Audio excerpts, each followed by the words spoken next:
నమస్తే cine lovers, నేను మీ సినీ బానిస. అండ్ ఫైనల్గా హరిహర వీరమల్లు రిలీజ్ అయిపోయింది. అండ్ టాక్ గురించి మాట్లాడితే మనందరికీ తెలిసిందే, మిక్స్డ్ టాక్ నడుస్తుంది మూవీకి. ఎలాగో ఫ్యాన్స్ అందరూ మూవీ బాగుందని అనడం, మిగతా వాళ్ళందరూ కొందరికి నచ్చిందని, కొందరు అస్సలకే నచ్చలేదని అన్నారు. బట్ నాకెలా అనిపించింది అంటే మూవీ అస్సలు నచ్చలేదు భయ. మూవీ నిజం చెప్పాలంటే ఒక ప్రాపర్ పీకే మూవీ అయితే చచ్చినా కాదు ఇది. అండ్ వన్ మోర్ థింగ్, ఛానల్కి ఎవరైనా కొత్తగా వచ్చినట్టయితే వెంటనే వెళ్ళి ఫస్ట్ సబ్స్క్రైబ్ చేసుకుని రండిపోండి. And one more thing, spoiler alert, movie చూడని వాళ్ళు ఎవరైనా ఉంటే ఈ వీడియోని ఇక్కడనే ఆపేసి ఫస్ట్ వెళ్ళి మూవీ చూడండి. ఎందుకంటే నేను చెప్పే వాటికి తర్వాత ఎక్కువ రిలేట్ అవుతారు కాబట్టి. ఆల్రెడీ మూవీ చూసిన వాళ్ళు ఎవరైనా ఉంటే లాస్ట్ వరకు చూడండి. ఈ వీడియో రివ్యూ వీడియో అనుకోండి, డీకోడింగ్ అనుకోండి, ర్యాంట్ అనుకోండి, రోస్టింగ్ చేస్తున్నా అనుకోండి, వాట్ ఎవర్ యూ లైక్, మీకు నచ్చింది అనుకోండి. వరుసగా 2 షోలు చూసి ట్రామాకి చాలా దగ్గరగా ఉన్న భయ నేను ఇప్పుడు. సో ఈ 4-5 గంటలు నాకు నేను పడ్డ పెయిన్ అంతా ఒక వీడియోలో చెప్పేద్దామని అనుకుంటున్నా. ముందే హైప్ తక్కువ ఉంది, ప్లస్ నేను ఇంకా మూవీకి వెళ్తున్నా అన్నప్పుడే ఎక్స్పెక్టేషన్స్ ఇంకా లో చేసుకుని వెళ్ళినా. అయినా కూడా మూవీ చూస్తున్నంతసేపు అక్కడ జరుగుతున్న సీన్ కి, వీళ్ళు ఇచ్చే బిల్డప్ కి, నెక్స్ట్ వచ్చే సీన్ మంచి హై సీన్ అనే ఫీలింగ్ లో నేను చూస్తుంటే అలా వచ్చిన ప్రతిసారి డిసప్పాయింట్ చేస్తూనే వెళ్ళింది మూవీ. ఈ మూవీకి బిగ్గెస్ట్ మైనస్ పాయింట్ ఏదైనా ఉందా అంటే VFX, CGI. Right from the beginning. అంతెందుకు, టైటిల్ కార్డ్ దగ్గర నుంచే చూసుకోండి. టైటిల్ కార్డ్ బాగుంది, ఫ్యాన్ స్టఫ్ మంచి డ్యూటీ చేసింది మూవీ టీమ్ అని చెప్పి తెగలేపుతున్నారు. కానీ ఈవెన్ టైటిల్ కార్డ్ లో వాడిన పవన్ కళ్యాణ్ ఇమేజెస్ కూడా అంత స్పష్టంగా కనిపించవు తన ఫేస్ లాగా. అక్కడ కూడా సిజిఐ మిస్టేక్ చాలా స్పష్టంగా కనిపించింది నాకు స్క్రీన్ పైన. అండ్ మూవీ వెళ్లే కొద్దీ ఔరంగజేబ్ ఎవరు, తన క్యారెక్టరైజేషన్ ఏంటి, తన మోటివ్ ఏంటిది అని చూపిస్తూనే వెళ్తాడు. అండ్ ఈ పర్టికులర్ పోర్షన్ క్రిషే డైరెక్ట్ చేశాడని చాలా స్పష్టంగా తెలుస్తూ ఉంటుంది. అండ్ నేను మీ అందరికీ క్వశ్చన్ అడగాలనుకుంటున్నా, ఈ హరిహర వీరమల్లు అని టైటిల్ పెట్టిన తర్వాత మనకి చాలా వరకు ప్రమోషనల్ కంటెంట్ లో కానీ, ఈవెన్ మూవీ స్టార్టింగ్ లో కూడా ఈగల్ రిఫరెన్స్ షాట్స్ చూపించారు కదా. ఆ ఈగల్ రిఫరెన్స్ షాట్ కి మీనింగ్ ఏంటో ఎంతమందికి అర్థమైంది? అర్థమైన వాళ్ళు ఎవరు అంటే కమెంట్స్ లో చెప్పండి. అండ్ ఇప్పుడు ఇంట్రడక్షన్ షాట్ ఇంకా ఆ షిప్ యార్డ్ ఫైట్ సీక్వెన్స్ తీసుకోండి. అక్కడ చూపించిన విఎఫ్ఎక్స్ కానివ్వండి, ఆ సీజీ షాట్స్ అవ్వనివ్వండి, చూస్తున్నంతసేపు ఇదేదో వర్కౌట్ అయ్యేలా ఉందిరా అనే ఫీలే వచ్చింది.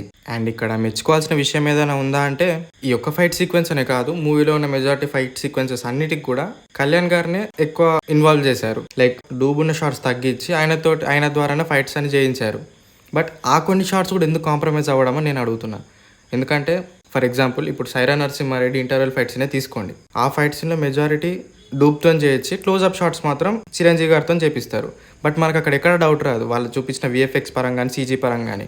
బట్ ఇక్కడ బాడీ ఎవరితో చూపిస్తూ తల మాత్రం పవన్ కళ్యాణ్ గారిది పెట్టించారు. సో నేను ఈ సీక్వెన్స్ చూసిన తర్వాత కంప్లీట్గా డివేట్ అయిపోయాను అనమాట. అండ్ ఇప్పుడు టైటిల్ కార్డ్కి ఒక 2 అడుగులు వెనక్కేద్దాం. అప్పుడే special thanks to Trivikram Srinivas గారు అని పడ్డది.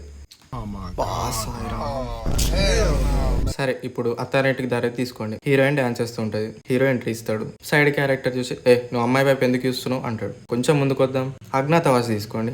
సేమ్ మళ్ళీ హీరోయిన్ పాట పాడుతూ ఉంటుంది. అప్పుడే మన పీకే entry, look.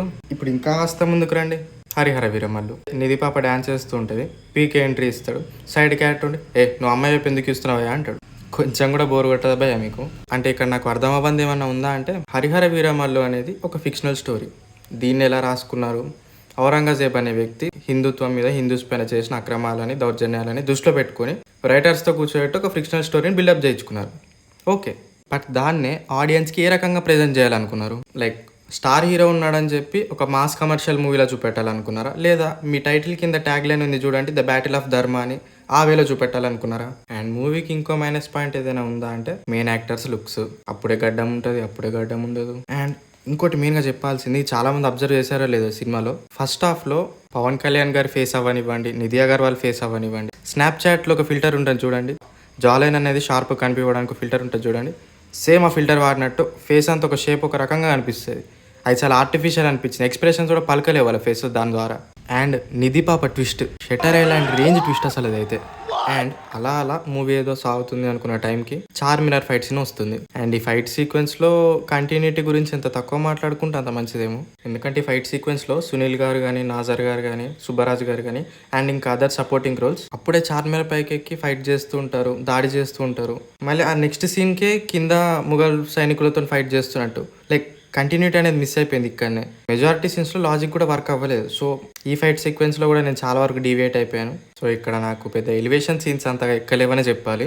And main problem second హాఫ్లో విఎఫ్ఎక్స్ అండ్ సిజిఐ. ఇప్పుడు ఆదిపురుషునే తీసుకోండి, అట్లీస్ట్ అందులో కొంతవరకైనా ఎక్కడ యానిమేషన్ వాడారో, ఎక్కడ సిజిఐ ఇంకా విఎఫ్ఎక్స్ ఎక్కువ యూజ్ చేశారో మనం చూస్తేనే చెప్పేయచ్చు, అరే ఇక్కడ ఎక్కువ ఉంది, ఇక్కడ తక్కువ వాడారు విఎఫ్ఎక్స్ అని చెప్పి. బట్ హరిహర వీరమల్లు మూవీలో ఈ సెకండ్ హాఫ్లో వచ్చే కొన్ని పర్టికులర్ సీక్వెన్సెస్లలో ఆ విఎఫ్ఎక్స్ ఇంకా సీజే చూస్తేనే మీరు చెప్పేయగలుగుతారు, లైక్ ఎడిటింగ్ రూమ్లోనే పని ఆపేశారేమో, సగం వర్కే చేశారేమో అని. నిజంగా కలర్ గ్రేడింగ్ అవ్వనివ్వండి, ఆ లైటింగ్ ఎంత ఆర్టిఫిషియల్ లైటింగ్, వాళ్ళు వాడింది బ్లూ స్క్రీనో గ్రీన్ స్క్రీనో ఏదో తెలీదు, బట్ ఆ బ్యాక్గ్రౌండ్ని సెట్ చేయడం కోసం వీళ్ళని అక్కడ అతికిస్తారు. వెనకాల మళ్ళీ బ్యాక్గ్రౌండ్ ఆర్టిఫిషియల్ కనిపించకుండా ఉండడం కోసం ఆ బ్యాక్గ్రౌండ్ని బ్లర్ చేస్తారు. అండ్ ఇక్కడ ఫస్ట్ హాఫ్లోనే నాకు కంప్లైంట్ ఉండేది, ఆ ఫైట్ సీక్వెన్స్ మధ్యలో ఫేస్ ఫ్యాబ్రికేట్ చేసిన సీన్. ఇది మళ్ళీ రిపీట్ అవ్వకపోతే సినిమా ప్రశాంతంగా చూడొచ్చు అని అనుకున్న టైంలో సెకండ్ హాఫ్లో ఆచార్యాన్ని మించే సీన్ ఒకటి పడ్డదండి. గుడిపైకి పవన్ కళ్యాణ్కి జెండా పాతే సీన్. అండ్ ఇలా దెబ్బపై దెబ్బ పడుతూ ఏర్పడకుండా క్లైమాక్స్ వచ్చేసింది. బట్ ఇక్కడ నాకు చాలా ఇరిటేట్ అనే విషయం ఏదైనా ఉందా అంటే, విలన్ హీరోని ఎలివేట్ చేయడం. సరే పోనీ ఎలివేట్ చేస్తున్నాడు, అది స్టోరీకి రిలేటెడా లేదా హీరో క్యారెక్టరైజేషన్కి రిలేటెడ్ అంటే లేదు, ప్యూర్ ఫ్యాన్ స్టఫ్. ఎందుకు, వై, అవసరమేముంది? అండ్ అన్నట్టు చెప్పడం మర్చిపోయా, పవన్ కళ్యాణ్ గారు కొరియోగ్రాఫ్ చేసిన ఫైట్ సీక్వెన్స్, ఆడేవాడన్నా వీడేవాడన్నా సర్దార్ అన్నకి అడ్డేవాడన్నా నా బుర్రలు ఇదే పాట తిరిగింది అది చూసినంతసేపు. లిటరలీ నీరసం వచ్చింది భయ ఫైట్ సీక్వెన్స్ చూసిన తర్వాత. అంతో కొంత క్రీమ్ తాత బీజిఎం కొంచెం ఎలివేట్ చేయడానికి ట్రై చేసినప్పటికీ ఆ ఫైట్ సీక్వెన్స్లో ఎలివేషన్ అంత నాకు వర్క్ అవ్వలేదు, సో అది కూడా నచ్చలేదు. అండ్ ఇప్పుడు మెయిన్ క్లైమాక్స్ గురించి మాట్లాడుకుంటే, ఆంధీ వస్తుంది, వచ్చిన తర్వాత టెంట్లు, గుడారాలు, చెట్లు, పుట్టలు అన్నీ ఎగిరిపోతూ ఉంటాయి, బట్ గుర్రాలు మనుషులు మాత్రం అలానే ఉంటారు.